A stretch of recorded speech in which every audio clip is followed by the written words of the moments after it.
Yes. What's going on, y'all? This is your man, Buddy Ramick, and this is another episode of the Yeah Buddy podcast. And just like any other episode, I always try to bring in one of my friends on the entertainment business, and we just chop it up, talk about our adventures in the entertainment business. And this episode is like no other. So without further ado, I'm gonna let my guest introduce herself. Y'all go ahead and Thank you. My name is Lamondo Hill. I'm an actor and writer in the film industry right now, and making my way in the industry to become a mogul someday. yes, sir. That's how you got to do it.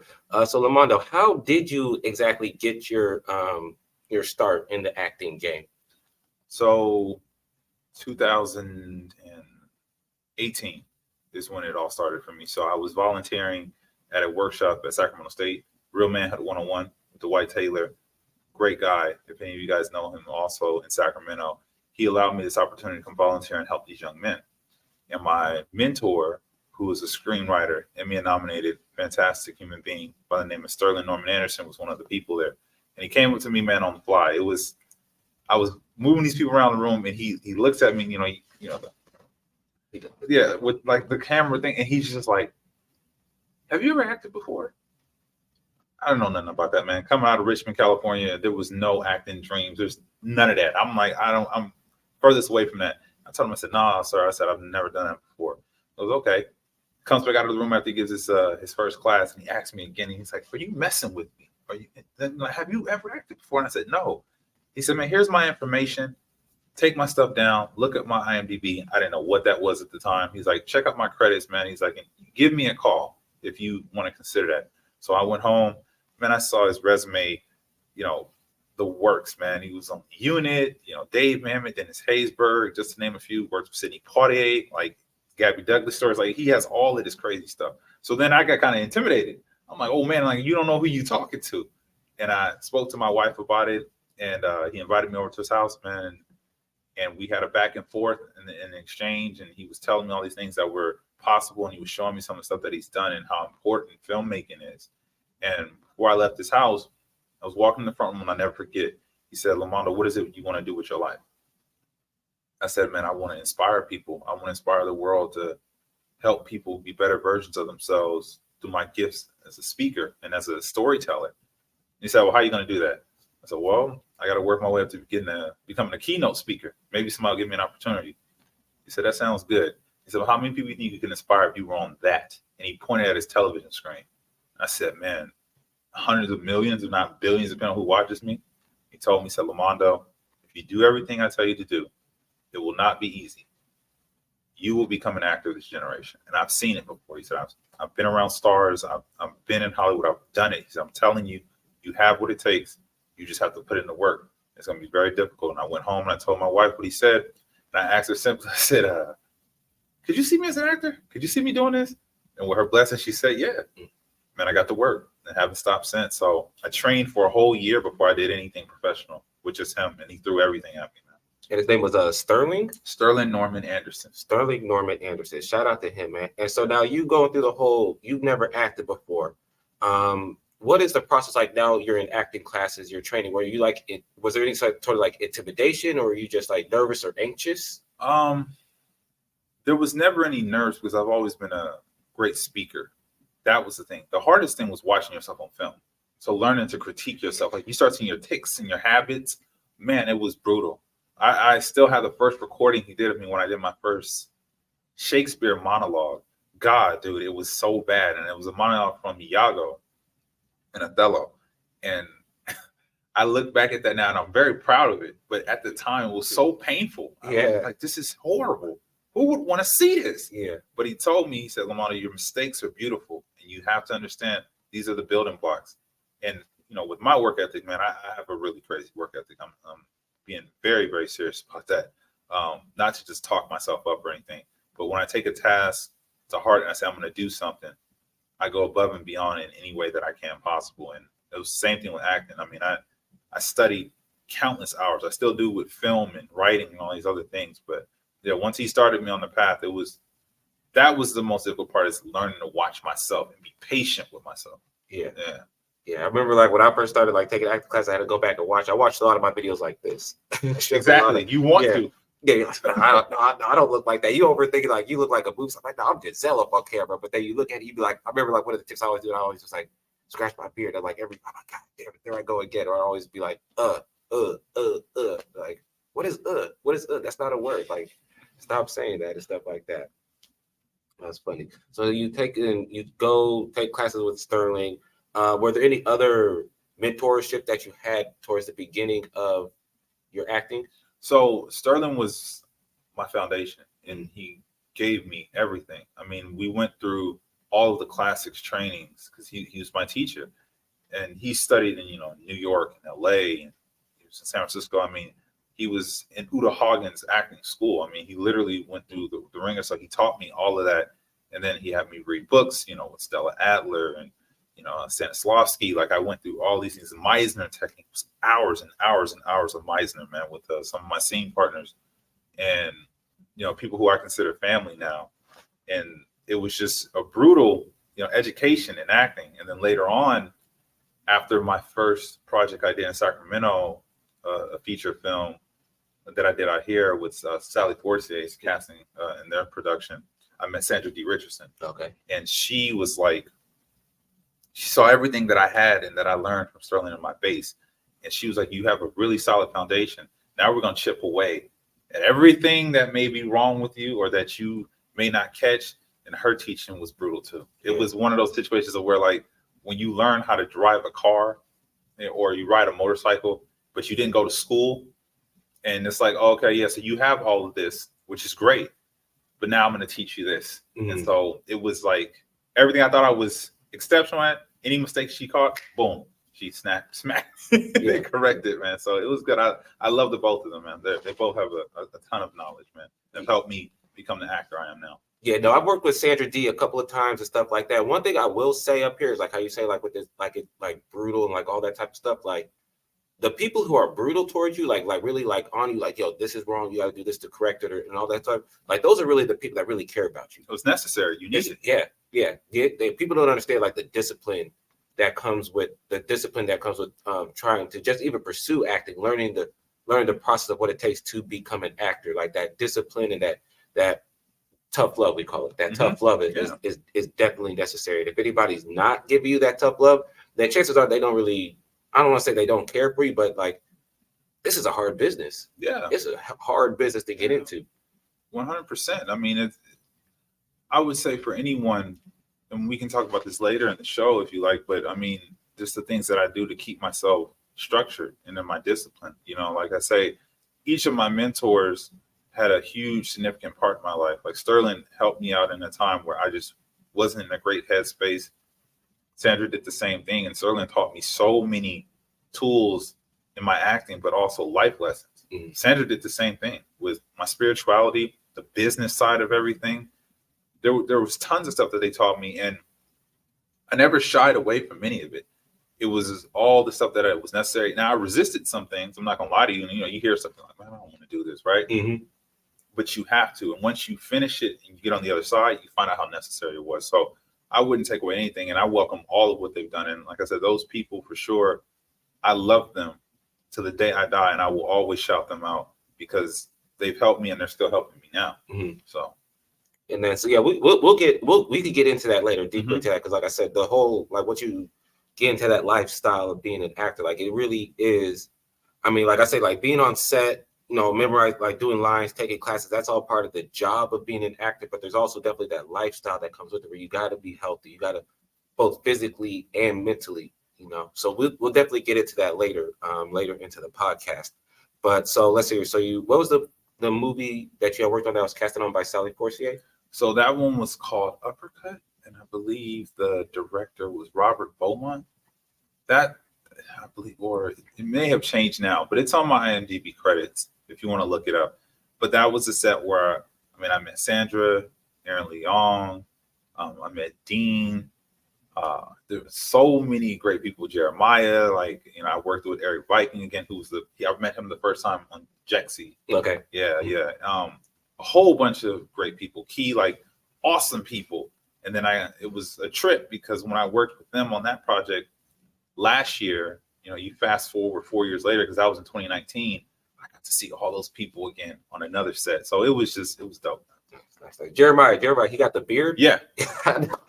He always wears the sunglasses. Yeah. I know Jeremiah. Shout out to Jeremiah. We worked on was it The Last Black Man in San Francisco together? Mm-hmm. Yeah, Jeremiah was a real cool dude and stuff like that. So once you're taking these classes, you're starting to find your way into now being on these film sets. Tell me, what was that like now, transitioning to taking classes now, working on these film sets? So I would say I was so prepared as an actor with Sterling's teachings that all of it was familiar. Mm-hmm. None of it felt intimidating. Mm-hmm. I didn't, and the analogy or the imagery I like to use, because I'm a nerd at heart, man. I really am.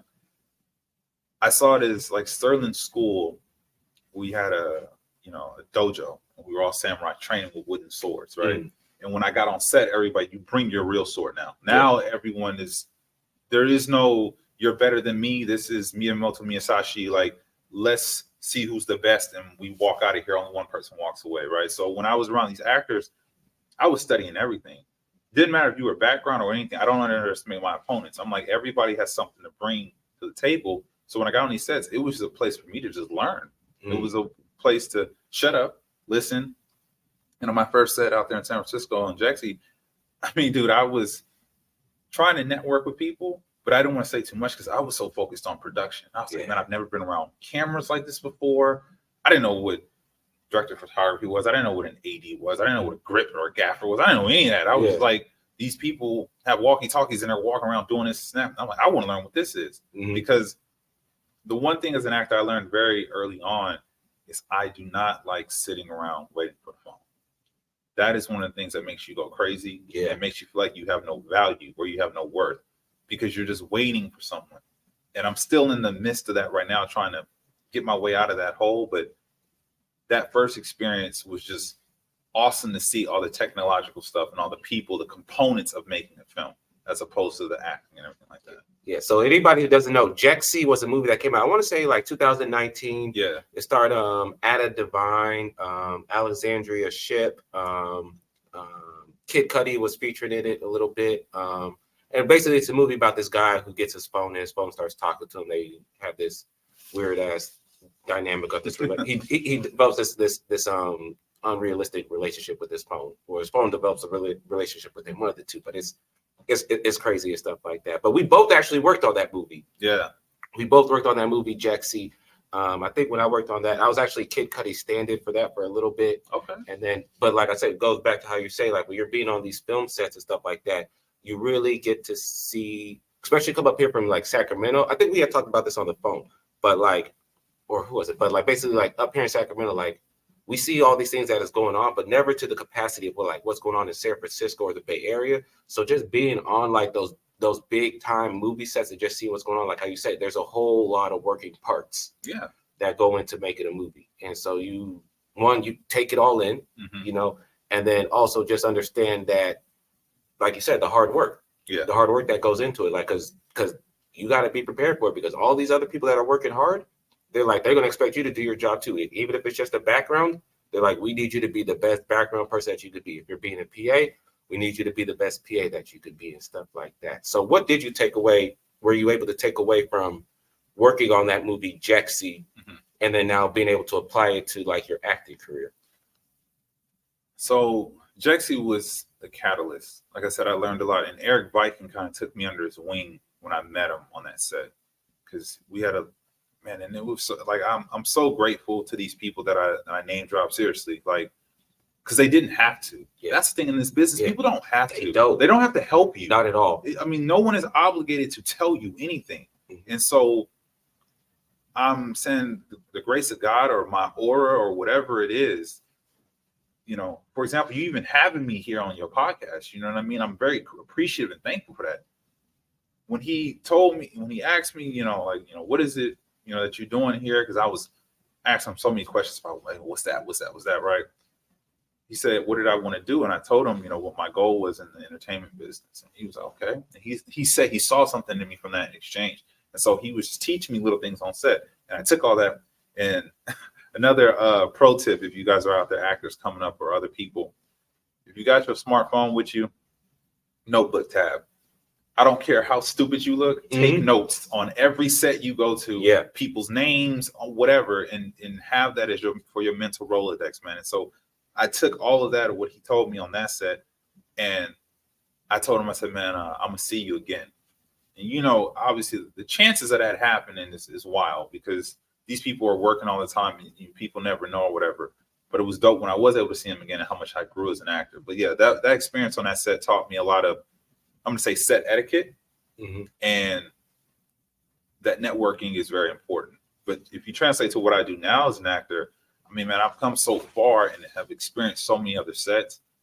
I would say the big thing that Jexy taught me was just to stay persistent, if anything, because I knew that one day, and I still have a belief now, that one day I'm going to be in that position that the principal actor was in. Yeah. And the amount of work and stress that he has to go through, I didn't get to talk to him about it, but I have an idea of what really goes on. And when people are, watching stuff and watching films, when you pirate things, you don't know how much work goes into that, man. Like, please don't do that. It is disrespectful to the person you're a fan of and everyone a part of that team, man. So that's one of the big things. It's a humbling experience with that. Yeah, I'll definitely say how you say, like, with the pirating and like supporting, like when you like watch the credits, like the end credits, like once you get past like the cast and like the director portion, like the credits, and like you see all, like you say, the grip, the best boys, the lighting, all craft service, all that, like everybody on that in that credit roll played a part in that movie. And there's even more people who couldn't even make the credits,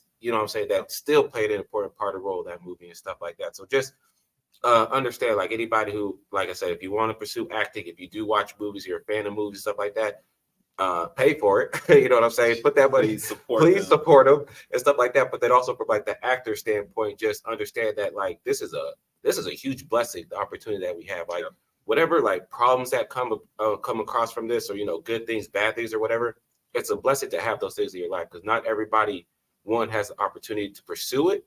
And then two, like how you say, like when you're on a set with somebody and they like point you out, because I know exactly what you're talking about, like with that aura and all that stuff. They like, people look, they know stuff like, damn, it's you. Like I may not know, but you got something, bro. Like when people like do that, man, don't take that for granted at all.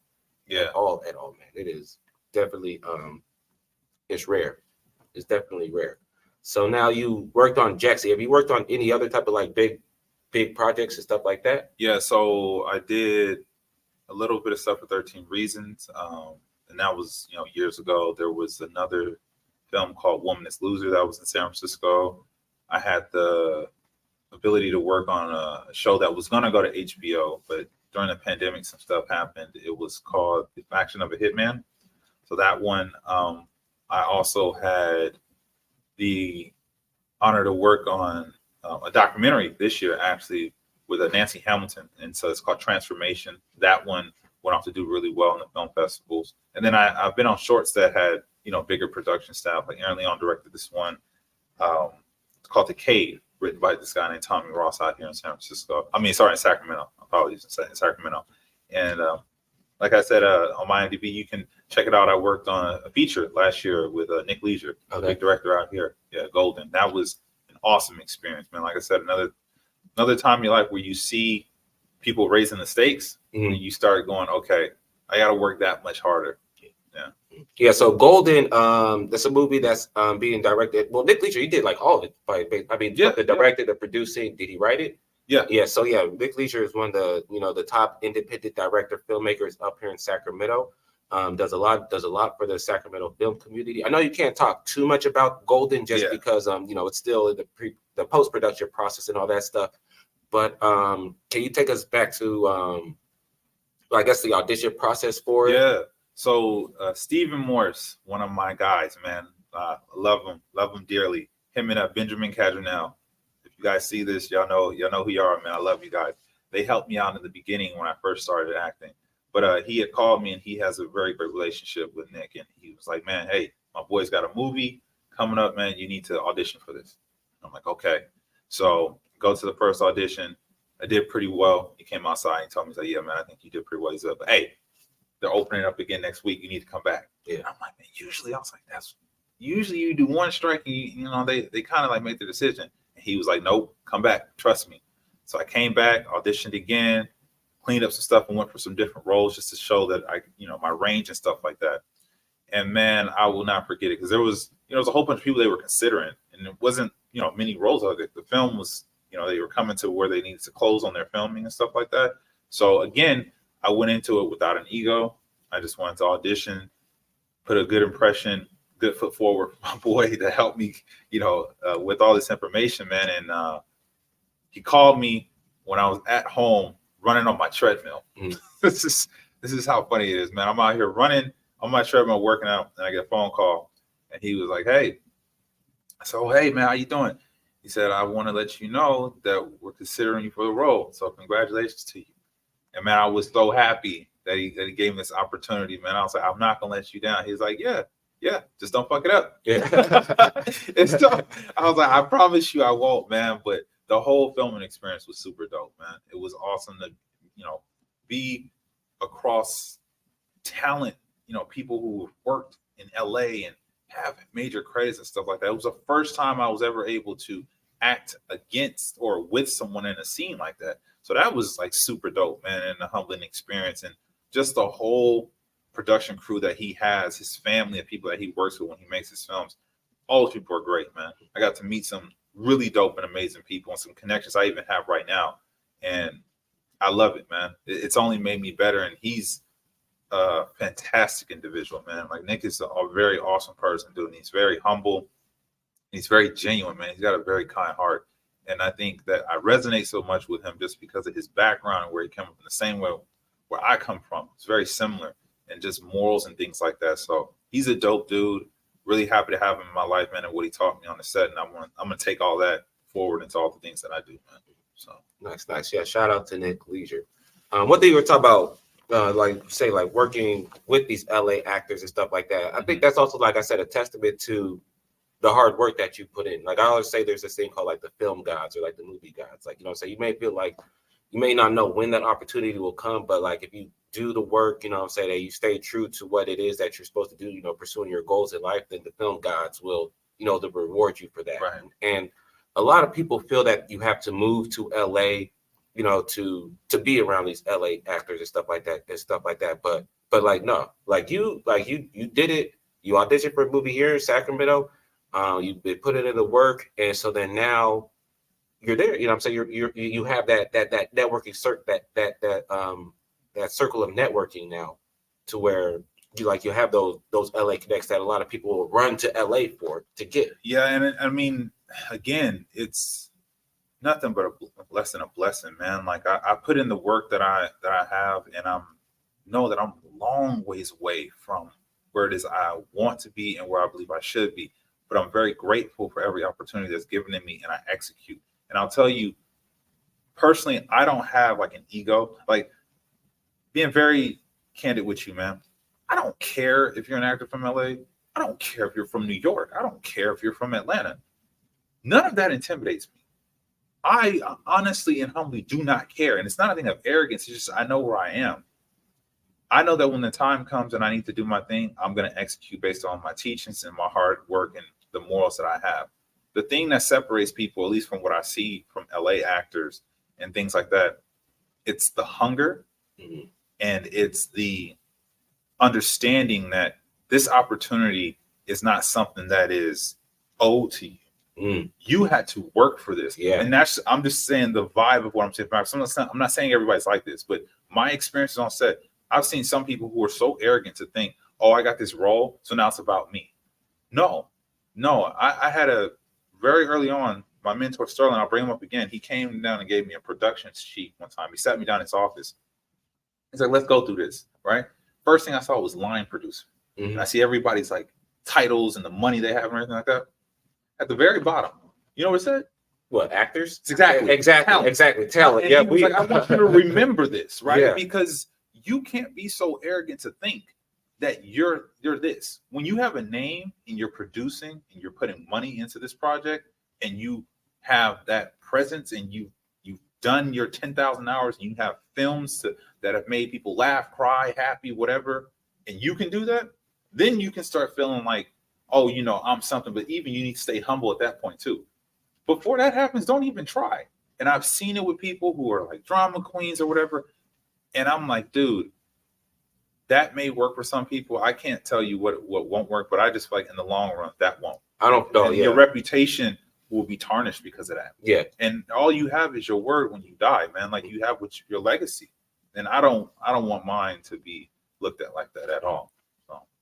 No, that's definitely a good way to think about it, because you do get a lot of that type of, and like I said, I don't want to pinpoint Sacramento stuff, but that's where we're at, Yeah. But like you do get a lot of that, and I feel like a lot of it comes from people not willing to take the chance to find good mentorship. I feel like mentorship is probably like the most important thing if you want to like navigate, especially up here, navigate your acting career. And then willing to take the chance to travel to get out of the Sacramento area, like I said, being on the big sets like Jaxie, being on like 13 Reasons Why. And then like how you say, you see all these moving parts that go on behind the scenes of it. You really do get that sense of like, oh, this is way bigger than just me wanting to be famous. This is way bigger than me just wanting to get some screen time. And like you said, when you look at the sheet of like the payroll and all that stuff, I'm like, yeah, actors, we get taken care of last. Like people got to understand, like when that audition process comes in, like when you get that part for the audition, like everything else has already been taken care of. Mm-hmm. Everything else has been taken care of. Like actors, as big as the egos as we have, like we're really at the bottom of the totem pole. Yeah, like I said, it's a humbling thing, man. You can't be so arrogant. And Samuel Jackson said this before. When someone comes to the movie theater and they come to watch me on screen, I have an obligation to, for however long it is, an hour and a half, 2 hours, whatever, to take them on a journey and an experience where they can just forget about life. And some people don't take that seriously enough. Like when I tell somebody, hey, I got this project I did, check this out on my YouTube or check this out or whatever that's going on, I'm asking you to give me one of the most valuable things you have in your life, which is time. You're not going to get that back. Mm-hmm. So for me, I'm like, I don't want to waste anyone's time. I want you to enjoy this or get something from it, learn something, be better, whatever it is. And when I work on someone's set, that's what I need to bring, that same intensity for whatever role it is that I'm doing. I want to be a part of this and be happy enough to say when an audience comes and watches their film, they go, that guy did it, or that moment made me think of something, or this is whatever it was. I enjoyed that. Mm-hmm. And that's what you owe that experience to your audience as an actor, as an artist. And some people just don't take it that seriously, and that's fine because everybody has their molds or whatever they want to do. I'm not going to tell anyone what to do, but I know for me, it's that important. And I bring that energy into everything that I do. Yeah, I think as I said, definitely. And then going back to like working on projects that are not your own. Yeah, we'll definitely do that. Because like I said, if you just constantly get in that mode of I'm doing my own project, doing your own project. Yeah, it's cool. It's, gives you a pat on the back, but that's also the stuff that puts that battery in your back too. That drives the ego. Like, oh, I'm the shit, or I'm this, I'm that. Yeah. You gotta find that balance to where like, yeah, that ego to like keep pushing you forward, but then also that humility to understand that like. There's a whole bigger picture. And it'll limit you too, though, because if you continue to put yourself in that box, what it is you forget to serve. Yeah, you have to give in order to receive. It's not the other way around. And so if you stop doing that and you just think, oh, I'm just going to be me, or do my stuff, and I'm having everyone. It's almost like that person who has a mansion, right? And he keeps having the parties at his house. Well, you guys are lucky that you're in my house at my mansion doing this party. Someone else has a mansion too. Yeah, you lucky you got a mansion. Yeah, someone else has a yacht. Mm-hmm. Well, you can just go over there. Yeah. So then, what if you throw these parties and nobody comes? What if you want to make projects and write movies and no one wants to be in them? I mean, now you screwed, right? Mm-hmm. So you have to stay humble throughout the entire process and be thankful for the people that come along on the journey with you and pay that back to them. So I agree with you 100%, man. Although you are doing your own thing, don't turn down other people that may be asking you for help, or think you'll be an essential part of what it is that they're doing, especially if it's worth your time. Now, if it's somebody you don't get along with, I would recommend you keep that professional and just not mess with them. But yeah, man, if you can, give your time and help people do it. Yeah, there's definitely personalities that come with this and stuff like that. So yeah, understand, you're be of service. But yeah, if you come around somebody who not gonna appreciate it, or not, or whatever it may be, then yeah, you just there's nothing wrong with saying no. As many times as you hear no in this industry, it's okay to tell the people, who you get those bad vibes, those bad energy from, like, no, it's okay. Yeah, that's learning to say no is essential. It's key. There's a couple of people, I'm not going to name names, but I know in my mind right now that I would never work with again, or I don't want to do any business with. And I just keep it that way and keep it professional, man. So yeah, it's dope though. To learn the whole process is really good, man. Yeah, so I know because like Golden hasn't come out yet, so we can't really talk too much about that. But there was a feature film that you had did a while ago from out here in Sacramento that did go through the whole process from pre-production, production, now post-production. That got put out. It was this movie called South Central. Yeah. And I believe you had played a coach in that movie. With LT Cooper. Yeah. Shout out to him, man. My first independent film where I had a principal role in. So yeah. Okay, so you played, so it's a movie about like track and field athlete. You played the coach in that movie. Matter of fact, and what the lead was it? Amaru Davis. Amaru Davis. Shout out to Amaru. Shout out to Amaru. Diggs. Falls, all the Deja, all you guys, man. Yeah, shout out to everybody that was a part of that film and stuff like that. Clark, man, all y'all. Steph Sanders, all of them. So that's also like the thing that is so dope, bro. Like when you like being of service to people, like, cause like I said, that was his project, that was his baby. Like everybody came together, helped him get it done. That you were able to see the fruits of that labor, because like I said, he was doing multiple premieres for it out here in the Sacramento area and stuff like that. What was that like from you being able to like kind of see like the finished product of like when all the hard work is done? You'd be like, you're at the premiere now. You're like, because that's our time to, I feel like, where we could boost our ego and like show like this is the hard work that we put up here it is for display. So it was a gratifying moment for me for multiple factors. First and foremost, I'm going to say LT put in a lot of work into that. There's a lot of hours, a lot of time. He stressed and struggled to get that film made, and he would not have been able to do that without Alicia Wright, who's one of his producers on there, and Clark Langone, who came in, one of my close friends, came in and helped with the project. And we met on that project. We're very close friends now, but those two people were essential in that, and really showed the unity of what is necessary in filmmaking. And so it was gratifying to see the three of them able to celebrate this baby that LT created, had, and all of that. And then he put it into the world, right? So that was really dope to see. The second thing was, or one of the other things was, to see my name in credits. Yeah. That is one of those things that is very surreal when you see it after all the work is done, because you don't know where these films are going to go. That's one of the things people don't know about the industry. Like, you could put in a lot of work in something and it gets shelved. Yeah. Or you'll never see it. I mean, and that happens to a lot of films. So to be able to make that trek and get to that part of the journey was just amazing. And, obviously to celebrate with cast members and things like that. But I would say for me, I was happy to share it with my family. That was one of the biggest things. My grandparents were able to come out and see that. So I was very proud of that, and to show them that I'm not just saying it, I'm actually doing it. Like, you can see what it is I'm doing. Yeah. And I saw how much I grew as an actor. And I'm my own worst critic, but it was so funny to see myself. I was like, wow. Boy, you're pretty good. Yeah.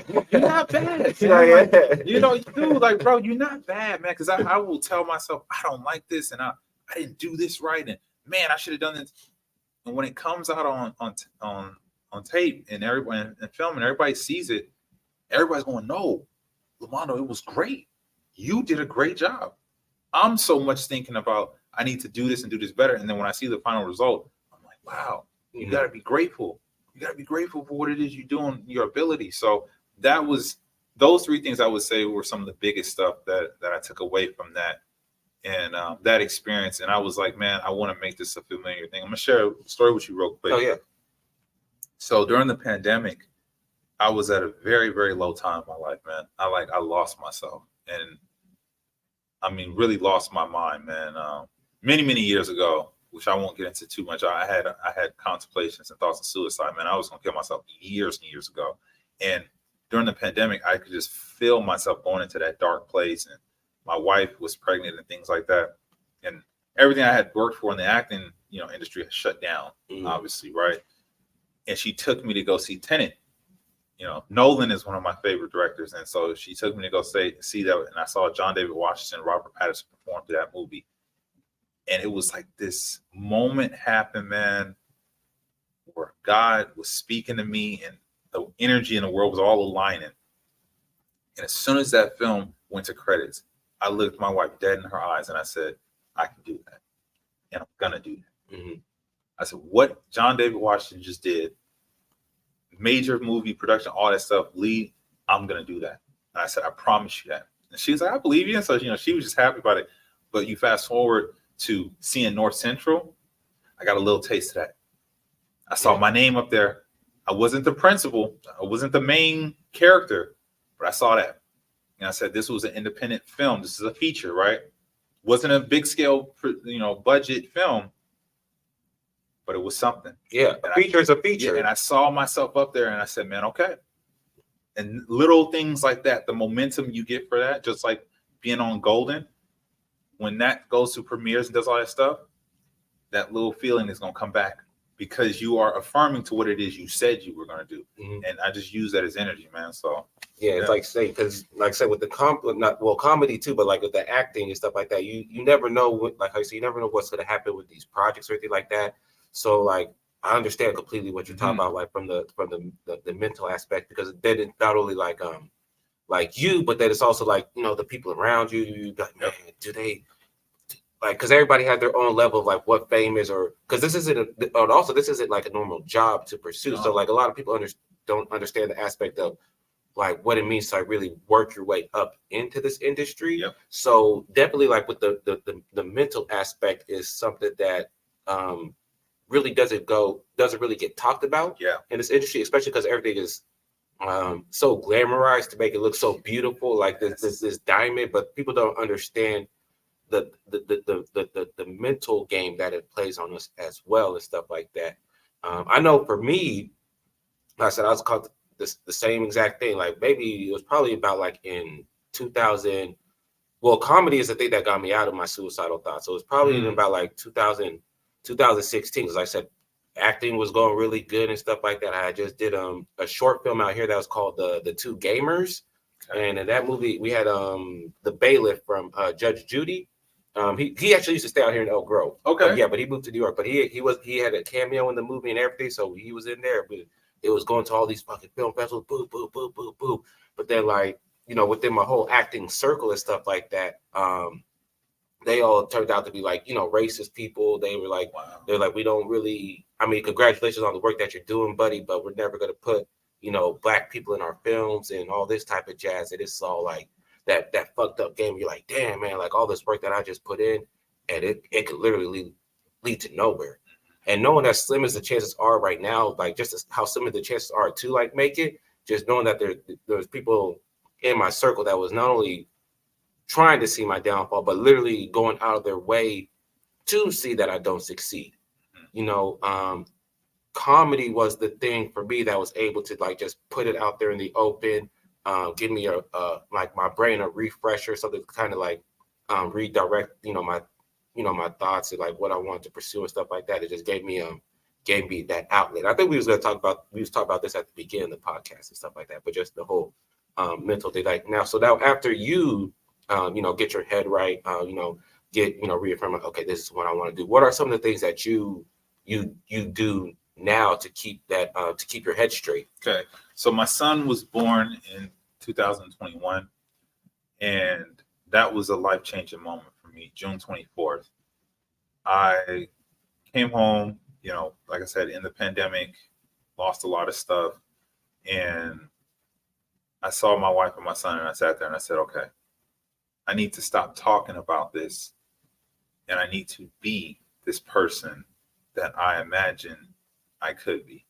And so I had to start fixing my mental and fixing myself. So story goes, I read David Goggins' book, Can't Hurt Me. He's one of the greatest teachers I've ever had that I've never met. And I don't think he would care even to meet me or care that I was praising him right now, but I have to do it because of my own convictions.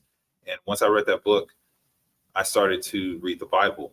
And I went to Psalms and Proverbs. I've talked about this to people multiple times over. I went to the books of wisdom, and I wanted to learn guidance. And I started studying Stoics. And then I took all of those components, and David Goggins always talks about doing something that you hate to do. So I never was a long distance runner, and I always make excuses about never doing that. So I said, okay, I'm gonna start running.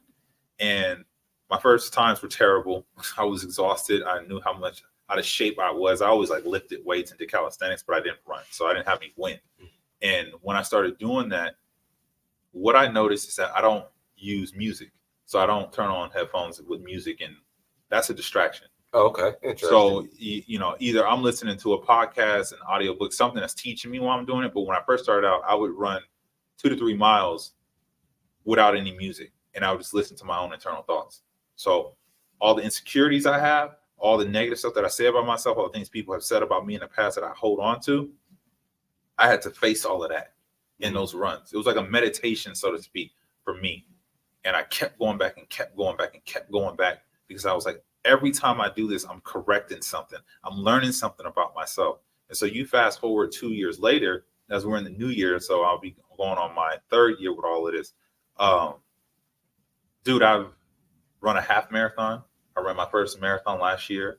And it wasn't about just the glory of doing that. We talk about mental. This is how I connect this. And I want everybody out there to feel me. If you are creative, this is not just for actors. And I'm not saying you have to run. I'm not saying that's your thing.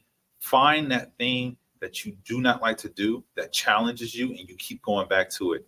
Man, when I was in that marathon race, and I can't stress this enough, I was in so much pain. I trained properly to finish, but I didn't train to go on time. I was in so much pain with my body, no one there to help me. All these things, I was isolated and alone, but I never quit on myself, and I finished that whole race through. Now, how that correlates to acting. The runs that I go on, that is my acting journey. Just feel me on this. That is my acting journey. I've almost been hit by cars. I've been chased by dogs. I've fallen.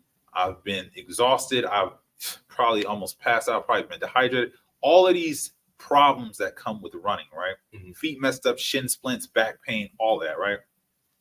I say, well, you know what?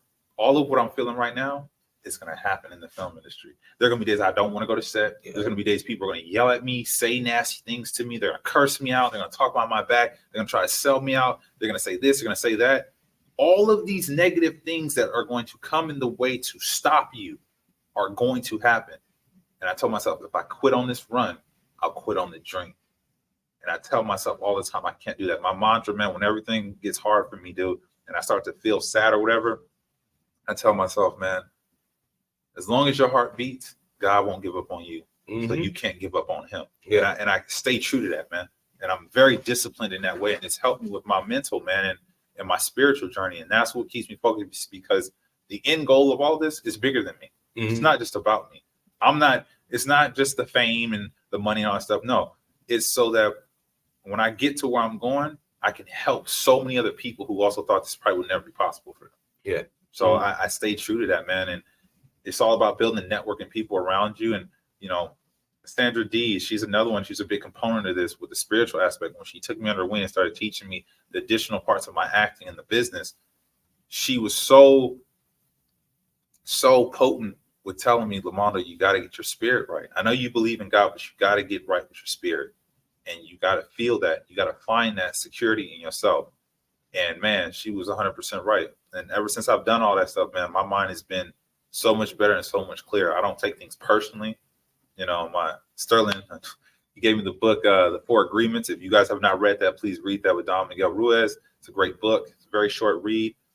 But I take all that stuff into account, man, and it's just shaped me to be the man that I am. So I think all artists need to find that gear in the mental part of the race, just as much as it's the glitz and glam and all the other stuff. Understand that this is bigger than you. Mm-hmm. Keep yourself humble. Don't shy away from that, man. Don't run away from those lessons that life is teaching you, and be grateful for the things that you do have. Because I'll tell you right now, bro, and I know you're going to feel me on this. Sometimes you wallow and you think about the things you don't have, right? Mm-hmm. But the stuff you have now was once things you only wished you had. Yeah, yeah.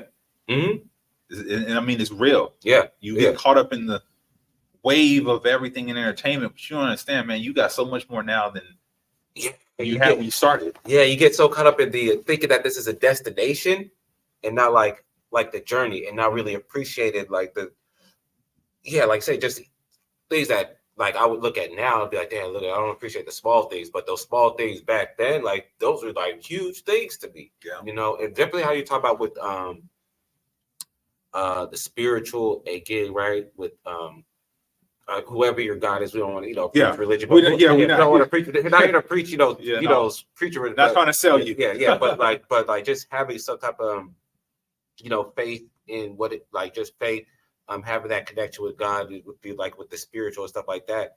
It is something necessary because like, and that's something that I noticed too. Like I trying to like with this year, especially my whole thing was all like, I just want to get back to the basics of acting. I want to, because I felt like, especially like with this past year, definitely got lost in the sauce or whatever, and it got to the point to where like, damn, I'm over here like really pursuing my dream, my goals. So we're like, I'm over here like producing maybe like 8 comedy shows a month that it's just rolling like boom, boom, boom, boom, and everything is flowing and stuff like that. And I was like, damn, but like for some reason I just don't really, enjoy it. It's like I lost like the fun with it. And I think the fun comes with like having that spiritual connection to God, having somebody that you could actually like sit up there and like, oh man, thank him for it and stuff like that. And somebody that you could always just go back and, talk to, like I said, praying, reading the Bible and things of that nature. Like people, like how you're saying, really don't understand that type of connection of having a strong spiritual belief and then having a strong belief in what you're going to do, especially with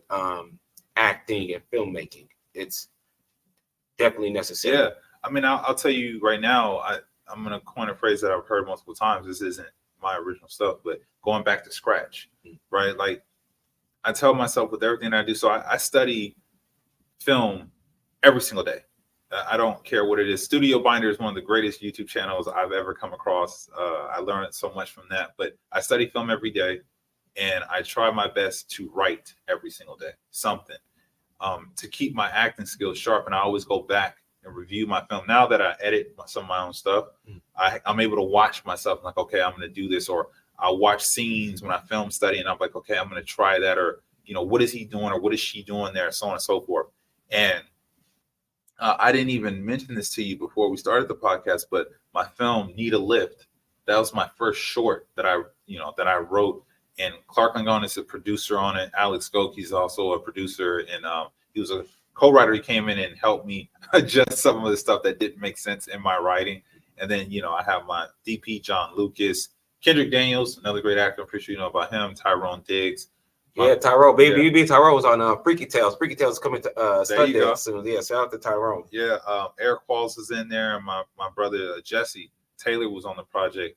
And Sherelle Daniels, Kendrick's wife, and Alicia Wright is also on the project. But that film is in the film festivals right now, and it's circulating around, and it'll be in the SAC Movie Bus Film Festival later on this year. But I bring that project up, and I talk about family and spiritual because that project within itself was a huge, huge eye-opening moment. Once we filmed that and we got it done, it was like everything was in the wind after that. Because I just thought, I was like, this is going to be some real footage from my friends. And like, we can all come together and do this.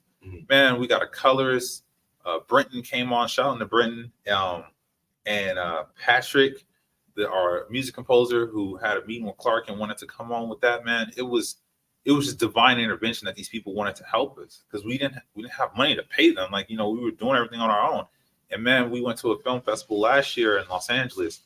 And dude, I'll tell you, when those people were watching that film and they laughed when they needed to, people felt sad when they needed to. And at the end, they were like, wow, that was a really good film.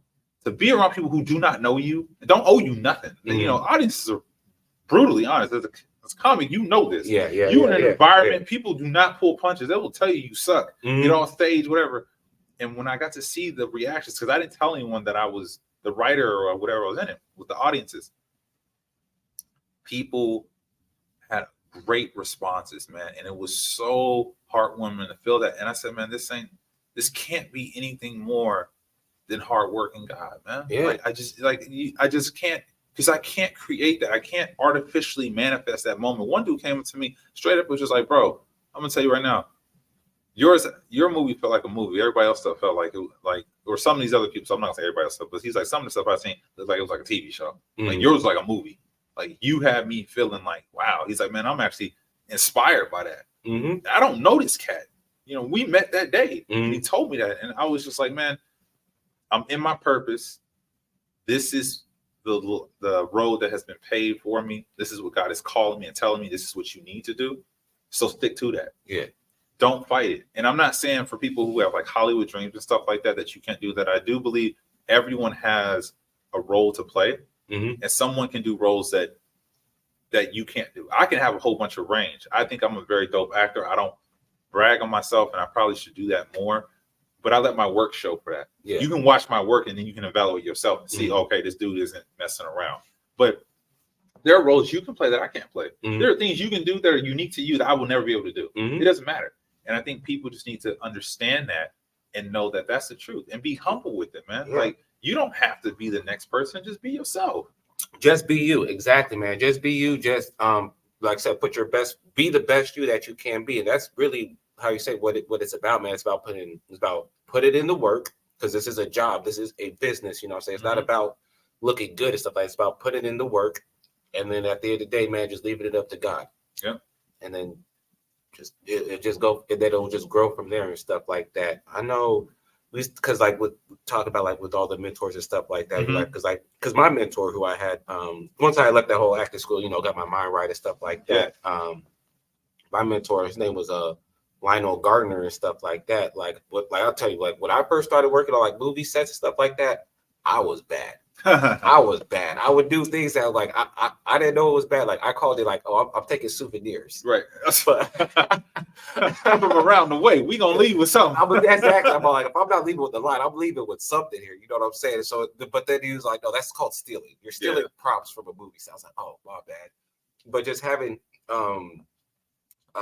but like once he like really like put me under his shoulder, he's like, man, now let me show you how things work and stuff like that. Like I said, like everything like had nothing to do. Like I learned so much about being like a professional actor from just the way he lived outside of being on a movie set. You know, like how you say, like being so gracious to people, you know, just saying hello there, being humble, dude, like, or always praying. Like I said, just having God, like, damn, there's definitely that connection there, bro. It's hard. Like we could speak on it all day about the connection that you really have to have, like spiritually wise. Like if you're going to pursue the church, like we literally could go on it on a tangent all day, but be like, nah, man, that's not you. Like, no, man, like all the whole glitz, the glamour, the fame aside, bro. Like if you really want to pursue this, bro, like the thing that you're gonna really want to do is get right with whoever your God is. Yeah, there's a man that I came across, and I don't know if he wanted me to mention his name, but he's a friend of mine, and we've grown a good friendship over the course of the last year. Some of the best advice I've ever gotten in my life. He told me, Lamondo, don't chase Hollywood, chase people. Yeah. And it'll come to you. He said, you know, one of my mentors always tells me Hollywood comes a knocking when you least need it. But to chase people and not Hollywood was a huge paradigm shift for me. And, I mean, it's one of the essential lessons I learned in 2023, although 2023 had a lot of lessons it taught me. The most valuable currency that we have is relationships, man. Yeah.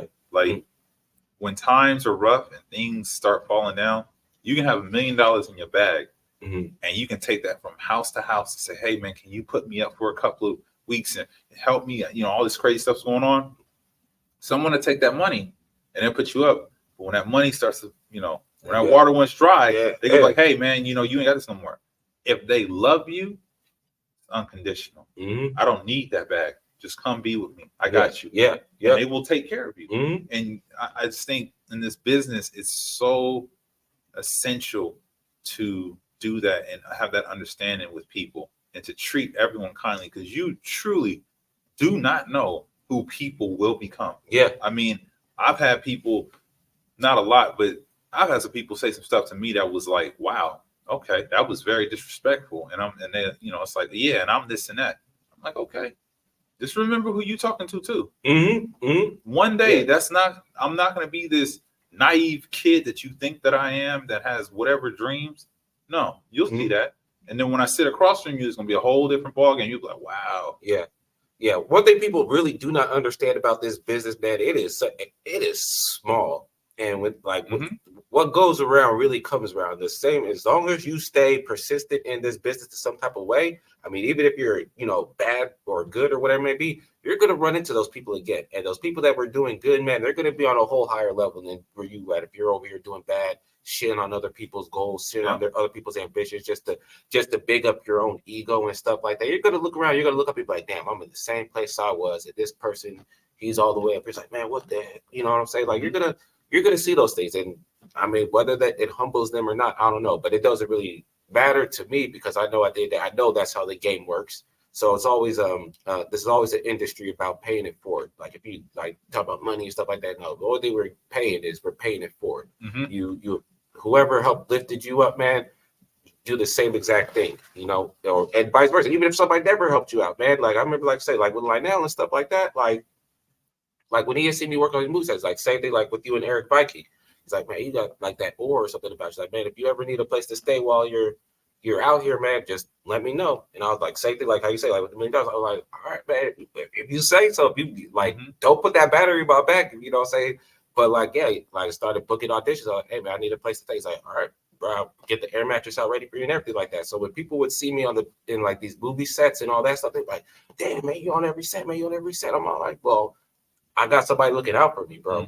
I truly got somebody like the success that I've garnered from like 2018 all the way up to like 2021. That's when I know I passed away. 2022, something like that. Yeah, but from that I was like I would give him like majority of my success. I would give to him just because I was all like, I'm not like, it's a long ass drive all the way out to the Bay Area and stuff like that. You know what I'm saying? So just having somebody that's all like understands what it's like being on the road or this, that lifestyle. It's like, yeah, man, just stay here, just do the work, just do your job, be on set. You got a place to crash, man. And so, like I said, once you start to like level up and you see that and stuff like that, you're just gonna look around and you'll be like, damn, it was a whole lot of people that helped me get to this place. Yeah, I mean, a whole lot. I mean, because you mentioned the Bay Area, so I would be remiss if I didn't mention it. So I'm from out of Richmond, California. That's my stomping grounds. Grew up there, spent 18 years of my life, so that's where I saw a lot of the this and that, and got a lesson in life. Being out there, my family, and all the deaths and murders that I experienced and everything like that. Lost happy times too. Made some of my best friends in life that I'll have till I die. All of that comes from the Bay, and it's funny when I was driving back and forth going to the Bay, what I saw out there as far as like in the movie scene and like filmmaking scene, it's interesting because every city has its own like thing. Yeah, like LA, from what I've seen, those people just operate at a different frequency, man. I mean, everybody is moving, man. Yeah. Like when I had that film festival out there, I was like impressed with all these brothers that I saw, these directors and writers, man. USC Film School, UCLA Film School, New York. I'm like, man, and we don't have none of that. I'm like, we don't have no producers helping us. There's none of this stuff. But we stood with these giants, and these dudes, when I was talking to them, they were happy to show their moves, but they're like, oh yeah, bro, we got this in the works. Yeah. I took that and went home with that, and I was like, oh man, this is how I gotta operate. I gotta be like these brothers. Like I gotta raise myself up. San Francisco, the same thing. When I saw the movie scenes out there, and I was like on the bigger sets, because in Sacramento, outside of Golden, I haven't been on a humongous set like with Jexy. Like that was freaking huge. Like there were so many components to that, and people, and like 13 Reasons had a whole bunch of people on their shoot days. But yeah, it's just to go back to it, I'm going to say the vibe in the community, like, because Sacramento's so small with its filmmakers, a lot of the people, a lot of the same people when you're out here working with people. And I think Sacramento has a much more chill vibe. Yeah. Because I can tell you, like on the 13 Reasons, like there were some people who were just like, you don't do this and you don't, and you're a background. I'm like, man, these are people first. Like, relax. Yeah, bro. Like, I've never felt that out here. And then on the LA stuff like that I've been on, fortunately, I haven't done any like big background in LA, so I can't speak to that yet. But for San Francisco and the Bay, man, yeah, it's definitely different. You see where people are with it, man. So yeah, I just wanted to drop that in there. No, it is. It's definitely like that. I would say like like Sacramento up here, like our film, like we don't have a film industry, we just have a film community. Yep. Like everybody here is neighbors and stuff like that. So it's not really necessarily like up here, like we're dealing deals. It's still whop, whop, whop, whop. It's more so like, hey man, you got some sugar I can borrow? You know what I mean? Like that's kind of what it's like. Hey, help me make this Kool-Aid or whatever it may be. Like, oh, I got a barbecue going on, man. It's just like, it's kind of like everybody's got to pitch it together. And then like say down in LA, like I've never worked on anything in LA, but I've worked on a couple of projects in like San Francisco where like there was, you know, LA productions and they just brought the crew up there with stuff like that. So I worked with LA crews and like, man, let me, like how you said, they work at a way different frequency, way different frequency, way faster. Like one assholes, like they could be some assholes, but that's just because that's just what it is. They're like we got to get like very militaristic, like I could say, almost like where they're like, we got to get this done, and if you don't, like, we're yelling at you, we're cussing you out. I mean, it's really a lesson in time. It's money, man. You get with it or get lost. Yeah, you know I mean, you're gonna sink or swim. For me, I thrive in those environments. I like that type of stuff. Like I love to be in the environment where everyone's trying to bring out the best in everyone, but I also understand that's not for everyone. Not everyone is equipped to handle that. They can't. The constructive criticism, and that's another part of like this industry. You have to be honest with yourself about, like, if you are not gonna. I tell my wife this all the time. The person that I grew up being, the humble, sweet kid who was always trying to put everybody before himself and all these other things. That's fine. There's nothing wrong with that person. But in order to be where I want to be in this business and where I want to go in life and the things I want to do in my life, that has to be a totally different individual. You have to cultivate a person that can withstand everything.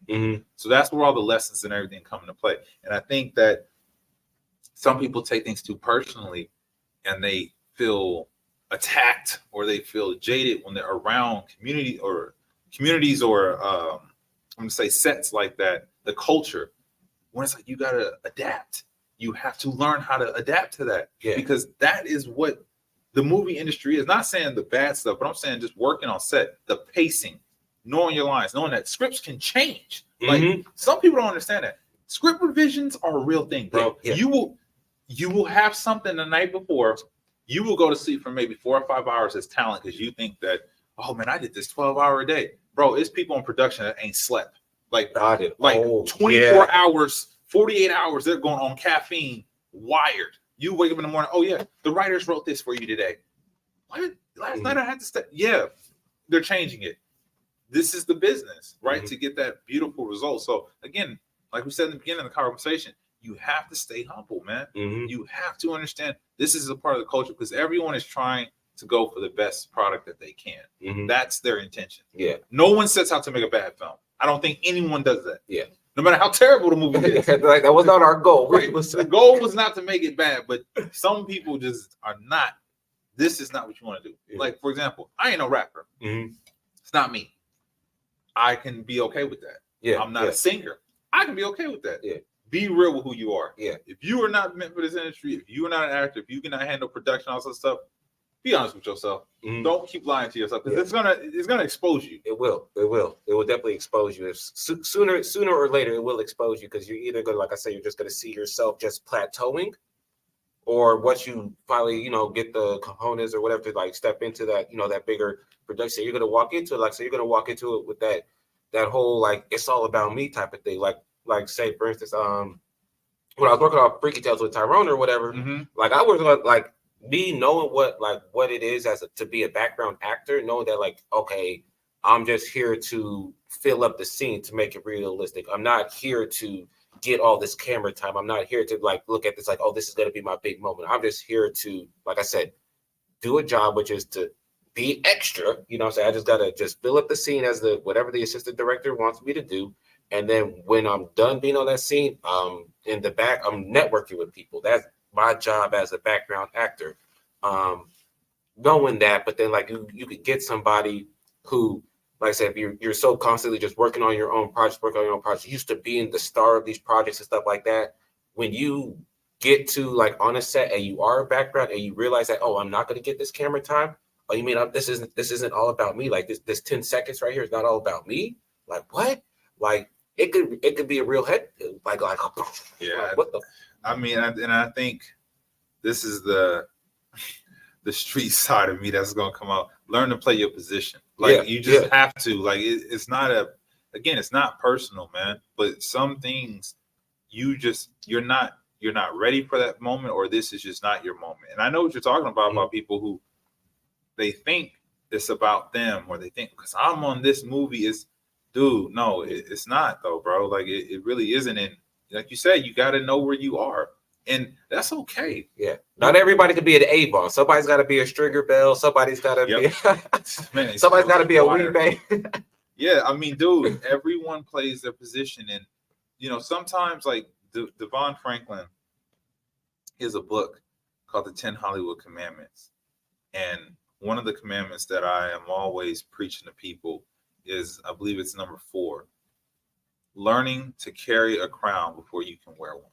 Yeah. I never forget that, because you have to learn how to carry a crown. You have to play your position. When people see mega stars, like for example, one of the people I really want to work with and meet, Mahershala Ali, out of Hayward, right? I did my research on, went to St. Mary's. I was like, man, I'm from Richmond. If I ever get to meet him, I'm gonna talk to him. I'm like, man, we come from around the way. Yeah. Just like with Ryan Coogler. I'm like, man, bro, I'm gonna have so much to talk to you about. But I bring him up because he is a beautiful example of someone who plays a position. You got all this stuff like, the moonlight and everything. But what was so crazy about it when he did Green Book, he said, I've never been the lead in any of my roles. That blew my mind. Because I'm like, you look at it, you're like, no, he's never been number one on the call list. I'm like, what? And you see how amazing he is, but he's never been number one. Yeah. And he said as an actor, he just never wanted to put himself in a box. He always wanted to be able to move around and shake and do things. And that's what I'm saying. Play your position. Play to your strengths. Not saying he can't lead, because he can, but he knew it was timing. There'll be a time for that when I want to do that. Yeah. But right now I want to do this, and I'm going to excel, and I'm going to be the best at it, and I'm going to execute. And I say that to everybody else. Like, right now may not be that time where you are the actor everyone knows about, and the movie star. But maybe that time comes later. Maybe it's after you've put in the work and you've gone through your hardships and you learn, and maybe you create it for yourself. Yeah. But just before you get to that point, man, stay humble and be gracious to everybody around you and learn everything they have to teach you. Yeah. Yeah. I'll tell you this one story and stuff like that. Cause I worked on, like I said, The Last Black Man in San Francisco with, we said Jeremiah was on that. He was like one of the ADs or whatever. But like I was the stand-in for Jonathan Majors. Okay. And this was before everything, you know what I mean? This was 2018. And like I said, just how you say, like he was every day on set, he would be like talk to like hair and makeup ladies, all of them, just greeting them, the sound and all that stuff. Just really humble, really great dude on set to be around. And then when it came down to his acting, I remember there was one scene where like one of the actors, he ended up getting killed or whatever and stuff like that. And so for the scene, like he basically was just had to pour tears, you know what I mean? Like just bawling, crying. And every single fucking take, crying, bro. He just hit his mark every time, just fucking crying. And that was at that moment right there was kind of like the moment where I said, I was like, man, like this is what it's like to be a lead actor. This is what it's like to be prepared and stuff like that.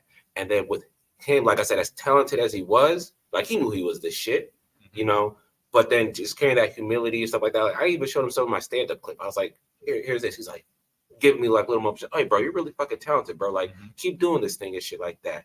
But then like maybe we got like 4 weeks into like the set, like 4 weeks into the production or whatever, he ended up getting a call, and it was a call from Jordan Peele.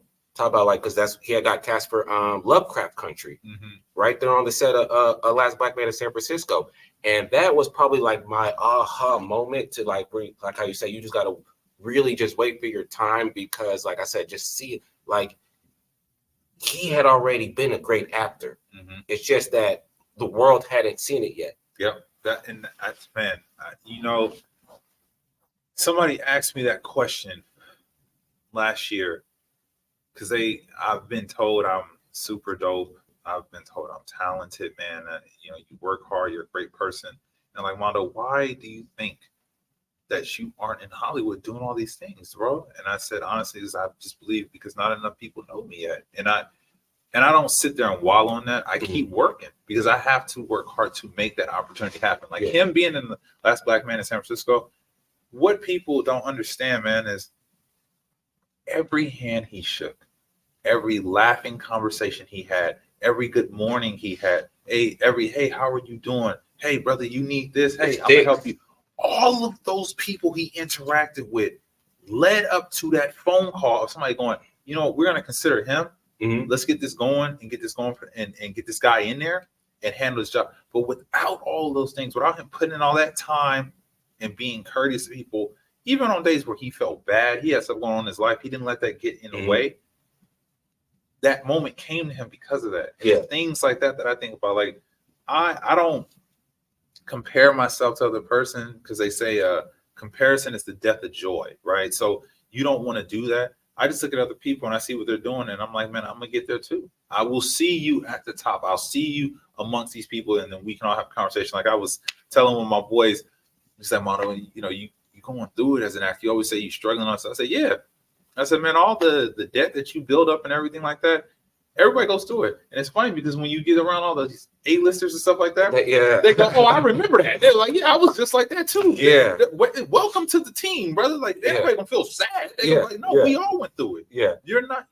You are not so special that it's only happening to you. Yeah. And some people have to get out of that. Yeah. You're not alone in this, man. Yeah. I know, like, especially like let's say like there's going from being non-union to being like a union actor, there was a whole lot of like because I got my union status just from like doing background work or whatever. But that, like, I mean, like up until that point of pursuing it, like there's like actors around me like, man, you don't want to do that. I was like, what do you mean? Like, you don't want to be like a union actor getting your status from doing background work. You want to get it from doing this or doing that. You know, you got to be the lead. And I was all like, I don't know, man, because like of all the union actors that I know, like they've never looked at me, like judged me from the way that I did. They're basically like you say, like once you're in the house, you're in the house. Yep. They're like you're in. Like we don't care how you joined it. Yep. We just know that if you did, that you put in the work some type of way. Right. And that's all that matters. How could you be so arrogant to do that? You think about that, right? How could you be so arrogant to say, oh well, I got grandfathered in because my father is so and so, and I've acted in this and this and that. That doesn't matter. No one cares, because at the end of the day, and this is the beauty of just the business in general as actors, and this is why when I told you earlier, I don't care who you are, where you come from. I honestly believe, and I'll say this right now because I know this is going to be on the internet, and I this will age well. I promise you. I really am not afraid to admit this. If I was on set with any of the people that I admire, any of the actors or actresses that I admire heavily, let's just say, for example, Denzel Washington or Robert De Niro, right? They don't know who Lamondo Hill is. They never seen this kid, whatever, right? I can almost, with absolute certainty, say when I get done with that scene with them, even if they beat me in the scene, you know, whatever, they would give me a head nod, like, okay, this brother knows something.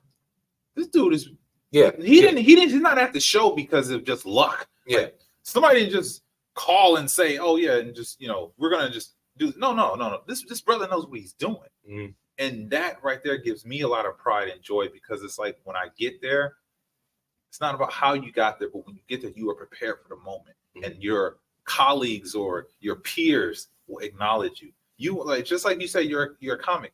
You want to get around comedians, and when they see you, they go, man, you got here because you're dope, because you worked for it. Yeah. Not because you're somebody's friend. Like, I give you a special because you're a friend of so-and-so. No, you work so hard. You're so great at your craft.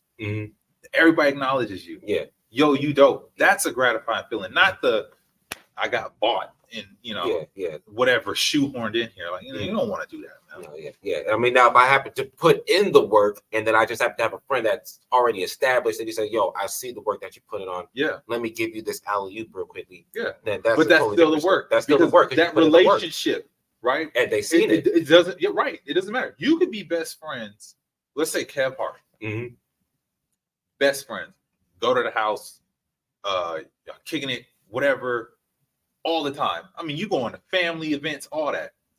He never calls to give you a special because you just lazy. Yeah. He's not telling you that. He knows this. Yeah. But the boy who's over here that he ain't so cool with, but is like, he talks to him every now and then, but he's grinding, he's hustling, he gonna give him that special. Yeah. He gonna give him that opportunity. And that's what I'm talking about. Put in the work. Just consistently do that, man. And those opportunities will come to you. At least I believe so. And I mean, time will tell, but I believe that with that work, man, those opportunities come. Yeah, exactly. Like, I don't want to be seeing you every day. Like, I should, like, you know, say you're at, like, I should not be seeing you every day. You know, say like, I want to see you every, like, you know, couple weeks, couple months or whatever, because you're out there just busy, you're working, you're grinding and stuff like that. I want to, like, when we do connect, you have all these great stories to talk about rather than us just talking every day. Like, hey, so what do you want to do? Hey, man, so what do you want to do? What do you want to do? We're not kicking it and just, you know, throwing dreams into the wind. Yeah, right? Like, exactly. You are being proactive and about what you say, man. Like, one of the dudes I hang out with all the time, I was just on the phone before I got in here, my boy LP, shout out to him, man. We were talking about these concepts, man, and just building these things with his photography. And the kid, I don't want to say the kid, the young man is so talented in the way he sees stuff, man. And I really believe in him, man. It's just dope. And it's like when I talk to people like him or my boy Devon, who's a really dope DP, he's going to direct one of the shorts that I'm working on right now. Just beautiful creatives, man, to have around you. You feed off that. Yeah. And it's not that you have these conversations with them just to have them, like you said. Take something from that, and then put it in the work. Go do something with it. Don't just, I just like to do it just to have a conversation. Some people love to chase dopamine, man. They love to just hear themselves talk. Yeah, but you can't do that if you want to be successful. Yeah, take advantage. Like, don't take advantage of the person. Take advantage of the opportunity that person presents to you, 100%. And that will push you a whole lot further than, like how you say, just want to be around somebody just to say, hey, I'm around this person. Man. Eric Thomas said that best, man. Here's a quote. That boy said, that man said, you have to take advantage of the opportunity in a lifetime and the lifetime of the opportunity. I mean, that was cold. Mic drop. I was like, yo. Say that one more time. You have to be willing to take advantage of the opportunity of a lifetime and the lifetime of the opportunity, because you'll never have that again. You'll never have it. This moment we're sharing right now, this conversation, you will never have that again. Yeah. You can call me and say, Mondo, I want you to do another one with me tomorrow. It's not going to be this one, though. You can't get that energy back. Yeah. And it's so true, man. That's why, like, with my audition last year with Golden, and, you know, the short films that I did all last year. 38, I did one called The Plaza, The Cave, all of that stuff, man. I do not take those things for granted. No, because this is an opportunity right now that I once wish I could have, and I got it. Yeah, don't throw it away. Yeah, I would definitely say, like going online, looking up your IMDb, you could definitely tell that you put in the work, and like I say, you practice what you preach. Because like you could, like, just for like what I've seen on the IMDb, you could definitely tell. You definitely tell, like, yeah, he practice what he preaches. He's put it in the work, and whatever it is that he wants to get out of this industry, he's gonna get it. Because I see it right there. You know what I mean? One of the role models that I have, and hopefully this finds a way to him. So I'm gonna ask the people out there watching if y'all could please help me with this. Tyler Perry. Oh, we'll tag him. We'll tag him in this. I've never met the man. I've tried terribly to get a conversation with him by calling his studios at the front desk and seeing if they need help with anything. Terrible, man. I'm just trying to give service to him. But I look at what he's done on a business perspective, and I look at his journey and what he's been willing to share. That inspires me so much, because what I would want, anything, if he asked me, what do you want, Lamondo, or anything, I would tell him not to just give me a role, not to just do this, but just to teach me. I'd want to learn to carry that crown that he has. Yeah. Learn that. Spend time. What is your business like? What is the mindset? What is all of what you suffered and went through to get to this point?